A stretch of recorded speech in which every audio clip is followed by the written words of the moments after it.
Okay, we're going to tie a Light Edson Tiger, a personal favorite of mine that I use annually for landlocked salmon and brook trout.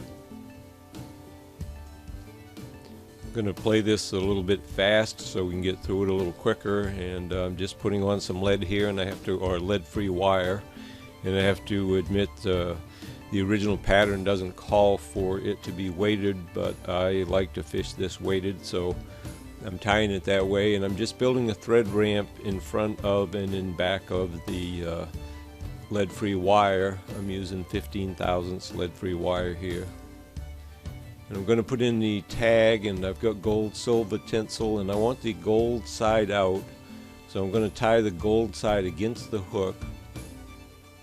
Come up here and tie off a half hitch. Bring my bobbin cradle into play. Let that thread hang out there, and then I'm going to grab this tinsel and start wrapping, and when I do it folds over so that the gold side that I tied against the hook is showing. And you can see as I work around the hook point here, each time I wiggle this back and forth, the tinsel falls off the previous wrap, and that makes for nice smooth edge-to-edge wraps. And I've wrapped plenty of wraps. I've got extra wraps here. When the fly is finished, you want 3 or 4 wraps of the tag to show. So we'll wrap some of the body over this. And first we have to mount the tail, and that is the barred wood duck that I'm using here that you use for the tail. I'm going to cut a segment right out of the middle of this, kind of the sweet spot of the feather, and it has very equal and balanced black and white bars. Or will when I fold it over.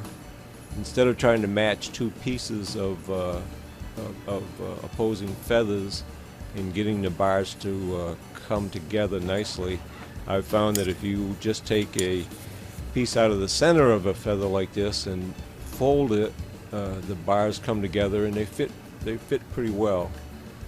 And honestly, the fish don't care, so then I end up using the whole feather, and the bars become a little uneven, but I still get a double black bar, and that's what this fly calls for, is 2 of those black bars to be showing out over the tail. So I'm going to use the turn and look technique, where I use the rotation feature of my vise to turn and look right down on my tie-in point. This way, as I pull tight, or as I put the thread in between my thumb and forefingers like that, I can see if I knock anything out of alignment, and I haven't, so I'm going to wrap this down. Now I come up with light thread tension, and then over the top, and then pull down hard, up light, down hard, up light, down hard, up light, down hard, and that allows me to wrap the whole length of the shank without pulling this material down off the top of the hook. And that was a little insert picture there of some peacock herl, and that is what we're going to use to do the body on this fly. I've got 3 or 4 strands of peacock herl here. I'm going to attach it to the hook, hold it up on top, and then pull it down onto the side closest to me, and then rotate down so the peacock herl and the thread are coming off from the same point. Wrap my peacock herl around the thread and pull the thread out parallel to the hook and rotate, and that allows me to build a twisted rope that I can then wrap the body with using the rotary feature of the vise.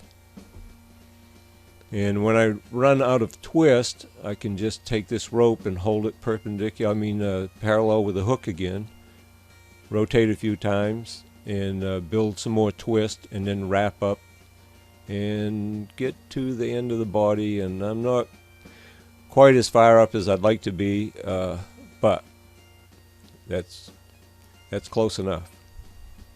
So trim that off and get some bucktail that we're going to use for the wing. And you can take the tips of these bucktail hairs and align them in your hand, your thumb and forefinger, finger stacking the hair tips and getting them reasonably close to even. And some people like to use this method. Others like to use the hair stacker that was just in the background. The hair stacker gives you very even tips, and the fingertip method gives you these looser tips, not quite as defined. But a lot of people think that gives you better action in the water. I'm going to use the stacked hair. And again, I'm going to use the turn and look technique to turn and look right down on the top of my hook, my tie-in point. I can see my loop. I know that the hair stayed right on top of the hook. And I would normally just cut this off, but to show you another technique, you can pre-cut these hairs before you fasten that wing down. So I've measured, cut, I'll trim the last of that up, and now I'm going to tie it on. I'll use the same turn and look technique, same pinch technique, and I'm using the thread tension light up and heavy down on the back side to keep that right on top of the hook. And there's my wing, and I like to cut the hair before I set the wing, but it's up to you as a tyer, certainly. Now this is a streamer neck, and you can see it's kind of been picked clean where the skin was a little translucent there, but these are the feathers that I like to use for the topping on this wing. So I take two of these feathers, one on top of the other, and lay them in here. Sometimes they'll lay in perfectly one right on top of the other, and sometimes they'll spread into a little V. I kind of like it if you can get them to V out.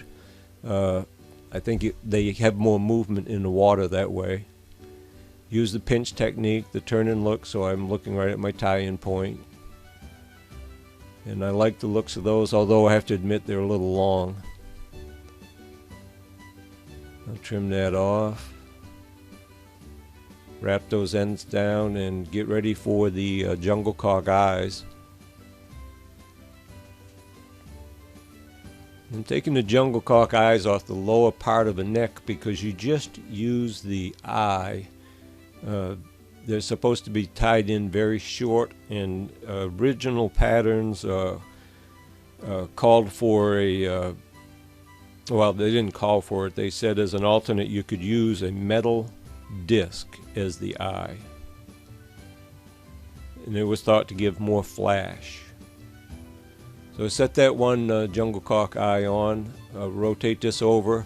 Another great thing about a rotary vise, there's no back side of the hook. When you have to tie on an eye on the back side, you just rotate it over and tie it in. Those look to match up nicely.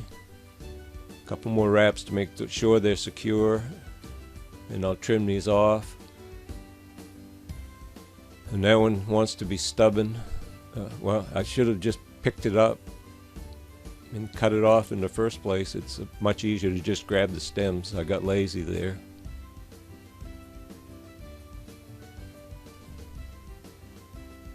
And wrap that down. Do a whip finish knot. A little head cement, and we've got a Light Edson Tiger. It's a great fish and fly. I catch a lot of landlocked salmon on this pattern.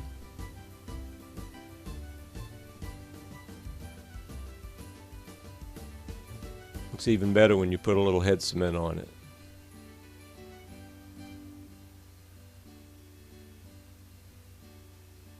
And there you have it, a Light Edson Tiger tied using rotary fly tying techniques.